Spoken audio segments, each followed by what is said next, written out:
नमस्कार, good morning सभी को। आज अपन अगला टॉपिक शुरू करेंगे वर्त की परिधि एवं क्षेत्रफल। सबसे पहले अपन लेते हैं वर्त की परिभाषा कि वर्त क्या होता है। तो मान लेते हैं कि ये एक बिंदु O है और इस O से एक दूसरा बिंदु बंधा हुआ है, वो बिंदु होगा A। अब ये A बिंदु जो है O के चारों तरफ जिस रास्ते पर गति करेगा, यानी जिस रास्ते पे चलेगा, वो रास्ता क्या कहलाएगा, यानी उसमें जो आकृति बनेगी वो आकृति कहलाएगी वर्त की। और इस रास्ते की या इस पथ की जो कुल लंबाई होगी यानी जो दूरी होगी वो कहलाएगी वर्त की परिधि।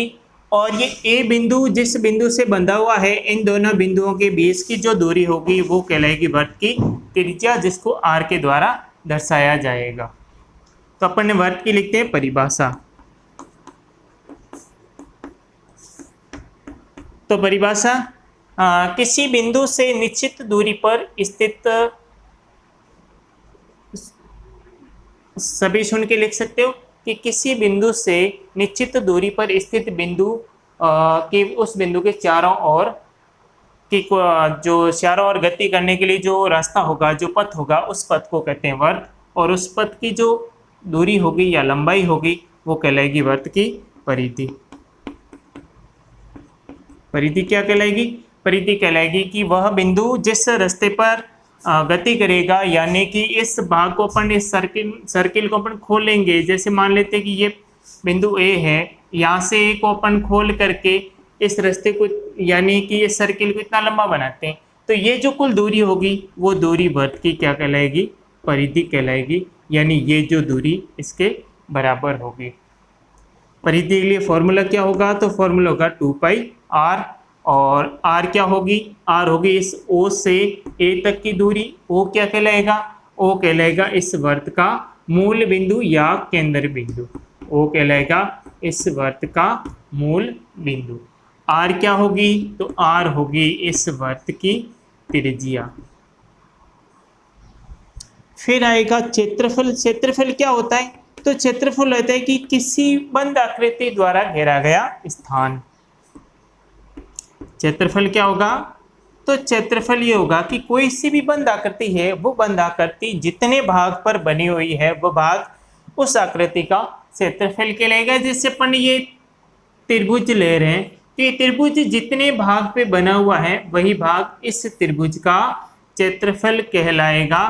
और अपन एक देखते हैं कि ये कोई आकृति बनी हुई है वर्ग की, ये वर्ग की आकृति जितने भाग पे बनेगी वो भाग इस वर्ग का क्या कहलाएगा? वो इस वर्ग का क्षेत्रफल कहलाएगा। तो उसी प्रकार से वर्त जितने भाग पर बना हुआ है वो कहलाएगा वर्त का क्षेत्रफल। यानी परिभाषा बनेगी किसी बंद आकृति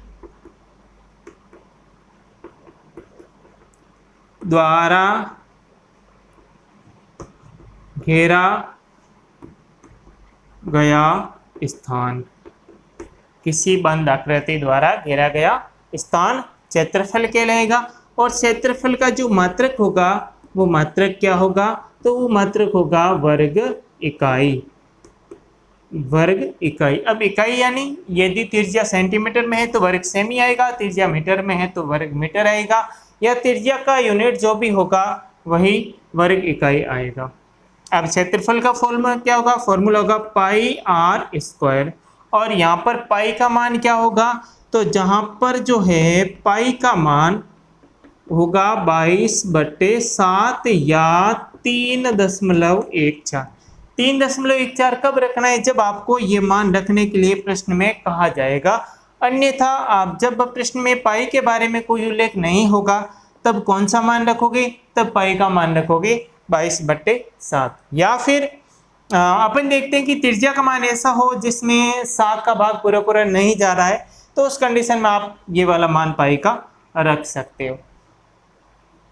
फिर अपन देखते हैं कि पाई क्या होती है। पाई का मान कैसे ज्ञात करेंगे या पाई किसे कहते हैं? तो जैसे अपन देखते हैं वर्त की परिधि, और परिधि क्या होती है? वो होती है परिमाप या परिमिति के बराबर। और परिधि का फॉर्मूला क्या होगा? 2πr।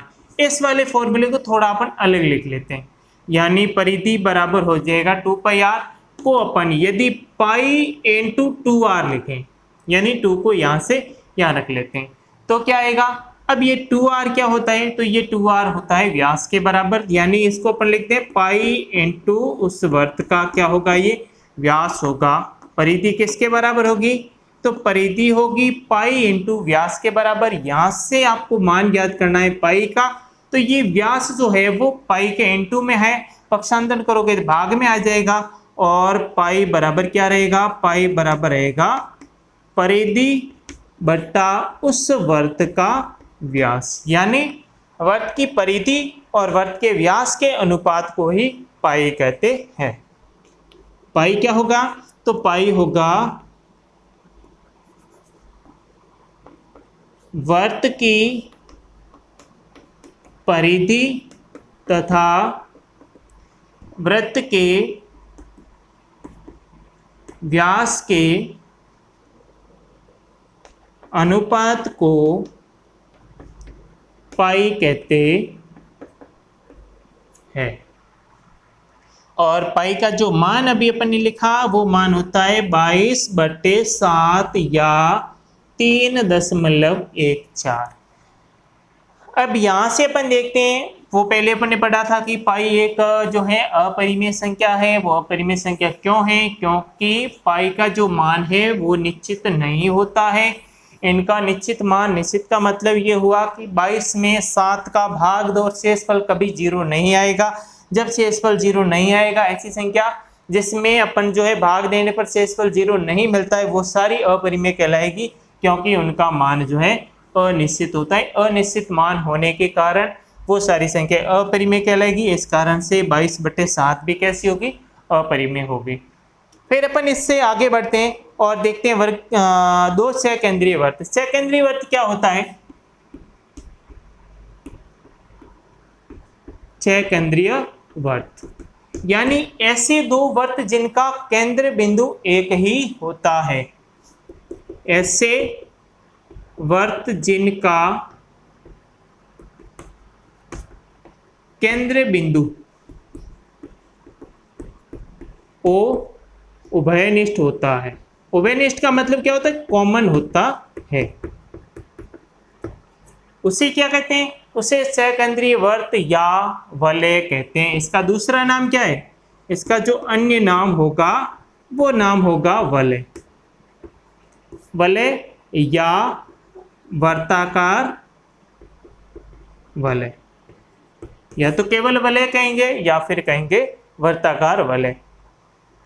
अब ये बनेंगे कैसे, इनका डायग्राम क्या होगा, फिर इनकी जो है क्षेत्रफल क्या होगा। तो इसका डायग्राम ये होगा, जैसे अपन ने लिया परिभाषा के अनुसार कि ऐसे दो या ज्यादा वर्त जितने भी हो। अब यहाँ पर अपन पढ़े, इस यूनिट में अपन पढ़ रहे हैं केवल दो वर्तों के बारे में। तो ऐसे दो वर्त जिनका केंद्र बिंदु एक ही होगा, यानी इस केंद्र बिंदु O के चारों तरफ एक ये वर्त बना और दूसरा ये वाला वर्त बनेगा।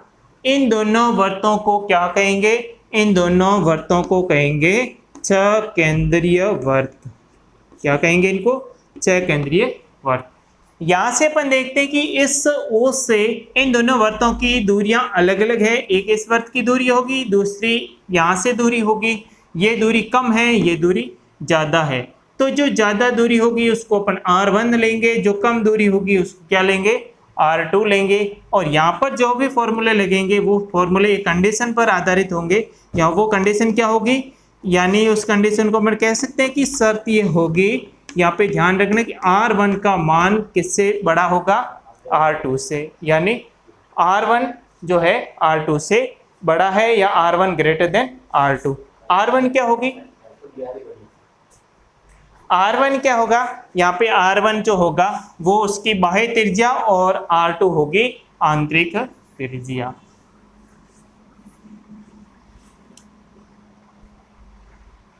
तो अपन R1 लेते हैं। R1 क्या होगा, तो R1 होगी बाह्य त्रिज्या। R1 क्या होगी, तो R1 होगी बाह्य त्रिज्या। R2 क्या होगी, R2 होगी आंतरिक त्रिज्या। आंतरिक त्रिज्या का मतलब O से अंदर वाले वर्त की परिधि के बीच की दूरी। बाह्य त्रिज्या मतलब केंद्र बिंदु से बाहर वाले वर्त के बीच की दूरी। यहाँ पर अपन लेते हैं क्षेत्रफल। क्षेत्रफल किसका लेंगे? क्षेत्रफल लेंगे इस 20 वाले भाग का, और इस 20 वाले भाग को ही तो अपन वलय कहते हैं। 20 वाले भाग को क्या कहते हैं? जैसे अपन ने यहाँ डायग्राम बना के देखें कि जैसे ये वाला एक वर्त बनाया अपन ने, इस यहाँ पर अपन देखते हैं ये O है, इस O से एक दूरी ये होगी और एक दूरी ये वाली होगी। बड़ी दूरी को हमेशा R1 लेंगे, छोटी दूरी को हमेशा क्या लेंगे? R2 लेंगे। तो ये 20 वाला क्षेत्रफल क्या होगा? बड़े वर्त का क्षेत्रफल माइनस छोटे वर्त का क्षेत्रफल, यानी इस वलय का क्षेत्रफल, वलय का क्षेत्रफल बराबर ये होगा बड़े वर्त का क्षेत्रफल माइनस छोटे वर्त का क्षेत्रफल। बड़े वर्त के लिए अपन त्रिज्या ली थी R1 और क्षेत्रफल होता है वर्त का पाई आर स्क्वायर, तो यहां पर लेंगे पाई R1 square minus pi R2 square. यहां से अपन देखते हैं कि पाई दोनों में कॉमन आ रहा है, तो पाई को कॉमन ले लिया, पीछे क्या रहेगा? R1 square minus R2 square. ये फॉर्मूला आप याद रख सकते हो किसके लिए? तो ये दोनों जगह लागू होगा, एक सकेंद्रीय वर्त के लिए और दूसरा वलय के लिए, क्योंकि दोनों एक ही है। अब इस वाले फॉर्मूले को अपन एक सर्व समीकरण की सहायता से भी हल कर सकते हैं, लिख सकते हैं आगे। वो क्या होगी? तो यहाँ से अपन ने लिखा पाई कोष्टक R1 square minus R2 square, जहाँ पर अपन देखते हैं यदि अपन R1 की जगह A ले लें और R2 की जगह B ले लें, जब अपन R1 की जगह क्या लें? A और R2 की जगह लें B, तब ये क्या बनेगा? तब ये सर्व समीकरण बनेगी A square minus B square. हल करोगे क्या आएगा? A plus B into A minus B। तब वलय का क्षेत्रफल क्या आएगा? तब वलय का क्षेत्रफल होगा पाई कोष्टक R1 plus R2 into R1 minus R2। ये वाला फॉर्मूला लगा सकते हैं। फिर अपन देखते हैं आगे, वर्त हो गया, वलय हो गई, फिर लेते हैं अर्धवर्त, यानी किसी वर्त को बराबर दो भागों में विभाजित करना या समान दो भागों में विभाजित करना, जिसको कहते हैं अर्धवर्त यानी आधा वर्त। आधा वर्त क्या होगा? जैसे संपूर्ण वर्त ये है और इस संपूर्ण वर्त को यहाँ भी इसमें से पढ़ने बराबर दो भागों में विभाजित कर दिया, यानी इसके दो समान भाग बना दिए। इन समान भाग को क्या कहते हैं? इस समान भाग को कहते हैं अर्धवर्त। अब अर्धवर्त में क्या होगा? तो अर्धवर्त को अपन अलग बना के देखें तो ये अर्धवर्त होगा, ये इस अर्धवर्त का क्या होगा? मूल बिंदु या केंद्र बिंदु O होगा, और यहाँ O से इस परिधि तक के बीच की दूरी क्या होगी? R होगी। ये भी दूरी क्या होगी? R होगी। यहाँ यदि यहाँ पे दूरी लेंगे तो वो भी क्या होगी? R होगी। और वर्त के लिए सभी R का मान क्या होता है? समान होता है। यहाँ से इस अर्धवर्त की अपन लेते हैं परिधि, तो परिधि क्या होगी? संपूर्ण वर्त की होती 2 पाई R, और अर्धवर्त है तो बट्टे क्या कर लेंगे? 2 कर लेंगे।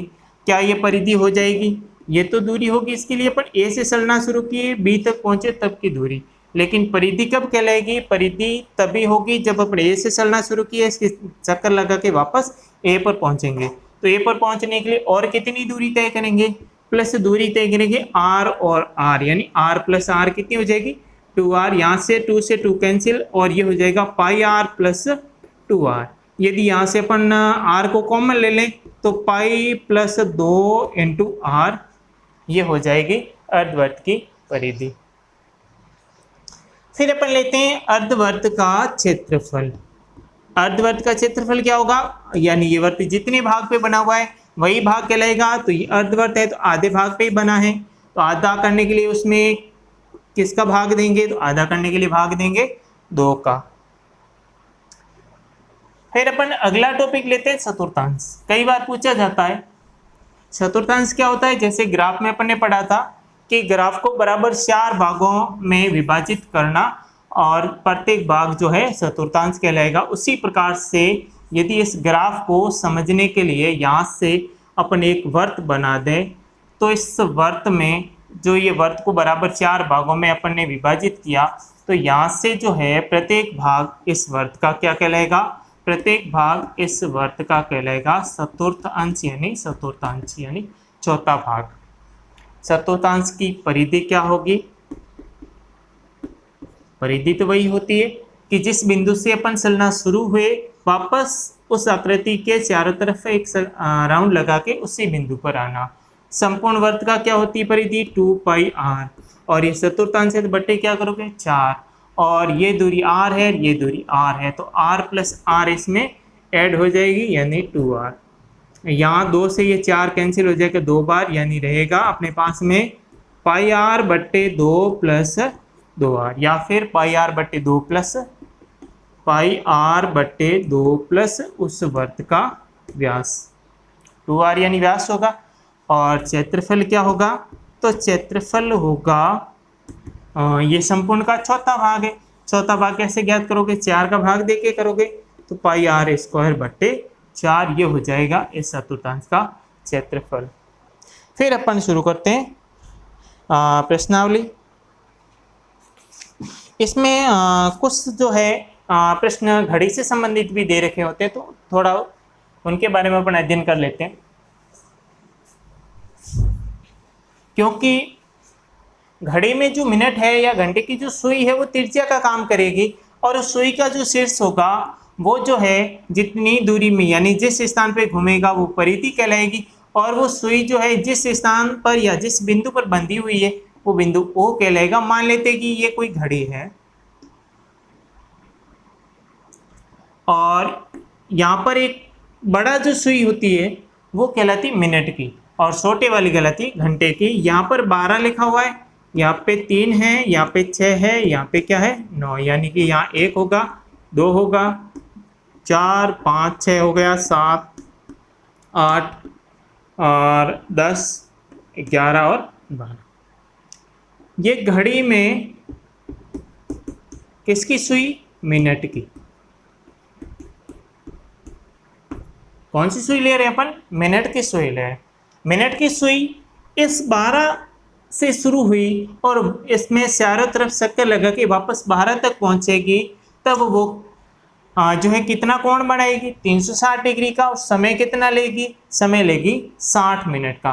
तो 60 मिनट में घड़ी में मिनट की सुई द्वारा 60 मिनट में बना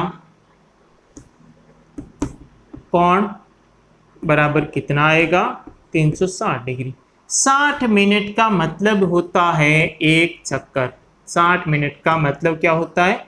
उस मिनट की सुई द्वारा एक राउंड कंप्लीट करना। एक राउंड कंप्लीट करने में लगा जो समय होता है वो 60 मिनट कहलाएगा। और 60 मिनट में यानी कि 60 मिनट में कितना कोण बनेगा? तो कोण बनेगा 360 डिग्री का। 1 मिनट में कितना कोण बनेगा? तो 1 मिनट में कोण बनेगा 360 में किसका भाग दे दोगे? 60 का दे दोगे। सरल करने पर मान कितना आएगा? सरल करने पर मान आएगा 6 डिग्री। तो घड़ी में जो मिनट की सुई है वो मिनट की सुई 1 मिनट में कितना कोण बनाएगी? तो वो कोण बनाएगी 6 डिग्री का। अब आपको समय दे दिया जाए कि 10 मिनट में कितना कोण बनाएगी, 12 मिनट में कितना कोण बनाएगी, 15 मिनट में वो कितना कोण बनाएगी, या 3 मिनट में कितना कोण बनाएगी, या 5 मिनट में कितना कोण बनाएगी। जितना भी समय दिया जाए उस मिनट वाले समय को 6 से इंटू करोगे तो वो मान किस में बदल जाएगा? डिग्री में बदल जाएगा। यानी इसमें प्रश्न कैसे होगा? तो यहाँ से प्रश्न ये भी हो सकता है कि मिनट की सुई द्वारा 10 मिनट में कितना कोण बनेगा, यानी घड़ी में मिनट की सुई द्वारा 10 मिनट में बना कोण।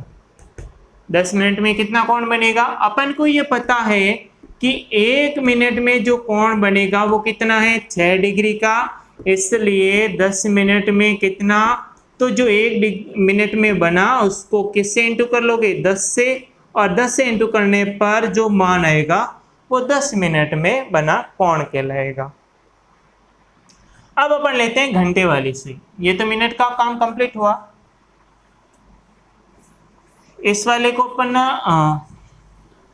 जो मिनट का लिया वही काम घंटे की सुई लेके करेंगे। तो घड़ी में घंटे की सुई हमेशा छोटी होती है, मिनट की सुई की जो लंबाई है वो ज़्यादा होती है। तो अब लेते हैं घंटे वाली सुई या घंटे वाली सुई।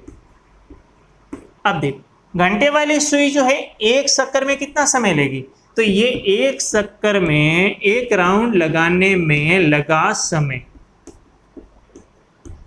समय कितना होगा कि जैसे ये सुई 12 से शुरू हुई और यहाँ से घूमते हुए धीरे धीरे वापस कहाँ पहुँच गई, 12 पर पहुँच गई। तो 12 पर पहुँचने में कितना समय लगेगी, कितने समय बाद में पहुँचेगी, तो 12 घंटे बाद में। और 12 घंटे में कितना कोण बनाएगी, तो 12 घंटे में जो कोण बनेगा वो कितना बनेगा, 360। यानी 360 क्यों बनेगा, किसी बिंदु पर बनने वाले सभी कोणों का जो योग है वो 360 डिग्री होता है और ये सुई उसी बिंदु पर जुड़ी हुई है, यानी यहाँ पर जितनी घूमती हुई कोण बनाएंगे वो कितना बनेगा, 360 का। यहाँ से एक घंटे में कितना कोण बनाएगी, तो 360/12 और सरल करो तो कितना आएगा, 30 डिग्री का आएगा। किस में, एक घंटे में। अब यदि इस घंटे को अपन किस में बदले, मिनट में बदले, इस घंटे को किस में बदले, मिनट में। यानी घड़ी में घंटे वाली सुई जो है एक घंटे में कितना कोण बनाएगी, 30 डिग्री का बनाएगी।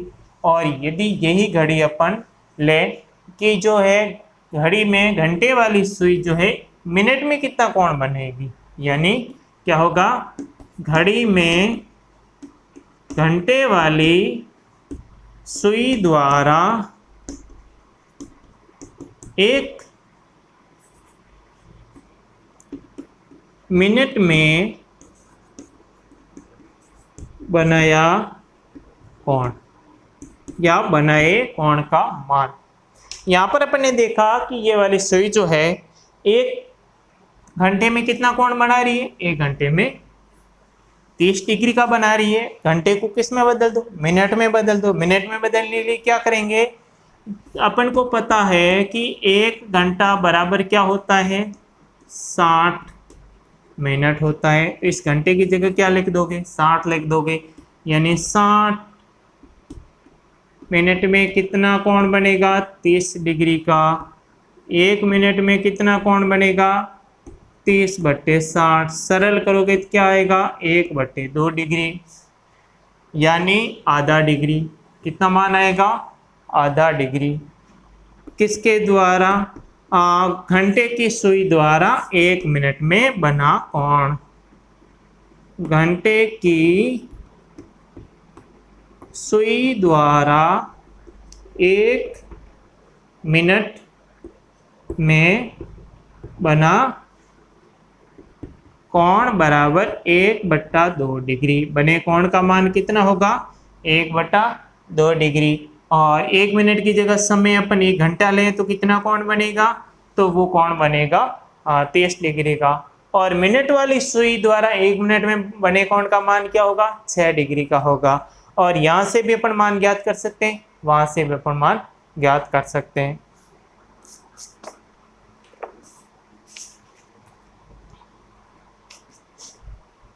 अब देखो अपन कुछ एग्जाम्पल लेते हैं और उन उदाहरणों के द्वारा अपन समझते हैं।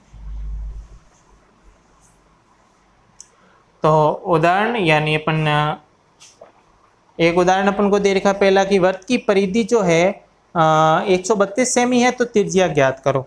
या फिर कोई सी भी अपन त्रिज्या का मान ले लेते हैं।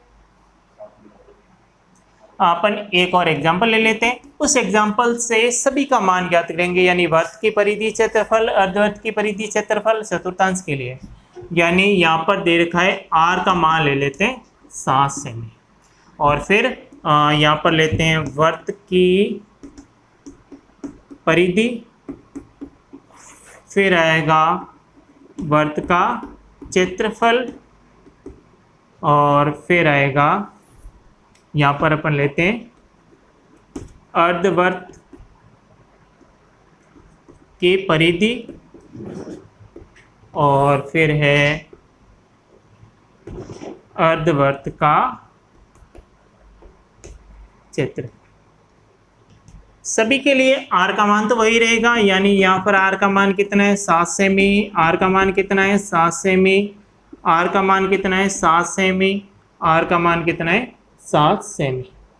फिर लिखेंगे क्या फॉर्मूला, फॉर्मूला क्या होगा परिधि के लिए 2 पाई आर, और 2 पाई आर में 2 पाई का मान 22/7, आर का मान रखेंगे 7 से 7 कैंसिल, 22 इंटू 2 कितने हो जाएंगे 44 सेमी, अपना क्या हो जाएगा आंसर। और क्षेत्रफल का फॉर्मूला क्या होगा, तो क्षेत्रफल का होगा पाई आर स्क्वायर, पाई का मान 22/7 इंटू 7 इंटू 7, यहाँ से ये कैंसिल हो जाएगा, और 7 दूनी 14, हाथ से लगे 1, 14 और 1 15 सेमी स्क्वायर। अर्धवृत्त की परिधि क्या होगी, तो अर्धवृत्त की जो परिधि है उसका मान होगा pi r plus 2r, 22/7 into 7 plus 2 into 7, यहाँ कैंसिल हो जाएगा, 22 प्लस 7 दूनी 14, इन दोनों को प्लस करोगे 4 और 2 6, और ये हो जाएगा 3 यानी 37 सेमी। और अर्धवृत्त का क्षेत्रफल क्या होगा, तो पाई आर स्क्वायर बट्टे क्या आएगा 2 आएगा, यानी 22/7 इंटू 7 इंटू 7 बट्टे 2, और ये कैंसिल हो जाएगा 7 से 7, 2 से ये कैंसिल हो जाएगी 11 इंटू 7 हो जाएगा 77 सेमी स्क्वायर, ये हो जाएगा आंसर। इस प्रकार से अपन जो है त्रिज्या दी गई है, तो वृत्त की परिधि, क्षेत्रफल, अर्धवृत्त की परिधि और अर्धवृत्त का क्षेत्रफल ज्ञात कर सकते हैं। इसमें ऑपोजिट यानी जब आपको क्षेत्रफल या परिधि दे रखी हो और त्रिज्या का मान ज्ञात करना हो तो भी अपन ज्ञात कर सकते हैं। अगला अपन कल पढ़ेंगे।